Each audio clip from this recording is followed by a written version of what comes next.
OnePlus's very first tablet, and there is a gap in the market, something cheaper than an iPad and a Galaxy Tab, but better than your basic Android tablet. And I've been using this now for a couple of weeks, and I actually really like it in terms of specs. We have a Dimensity 9000 chip. We have an LCD screen. No, not even a AMOLED, but then, when you consider iPad, just use the IPS LCDs up until the iPad Pros, which are like 2.5 times more expensive. And the fact that with a 144Hz refresh rate, and also their very slick OxygenOS software, this actually feels a whole lot faster. And also the price. This is for £49.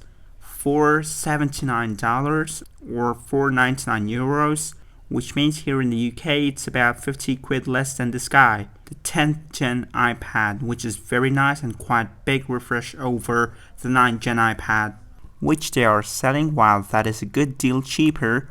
It's 50 quid less than this. But what makes this really stand out for me is the design. Firstly, it's incredibly thin and light, and also has a quite unique 7:5 aspect ratio, great for apps, having a couple side by side, great for scrolling through websites, just about usable one-handed, a little bit slippery, but maybe you can get the case with it.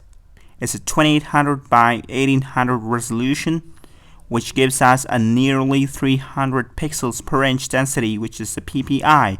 So this is incredibly sharp, 500 nits of brightness, and it supports Dolby Vision. So these were some of the specs of the OnePlus Pad. If you haven't subscribed to my channel, do it right away and hit the bell icon so that you get notified whenever a new video is published. Thank you so much for watching. Take care, and I'll see you next time.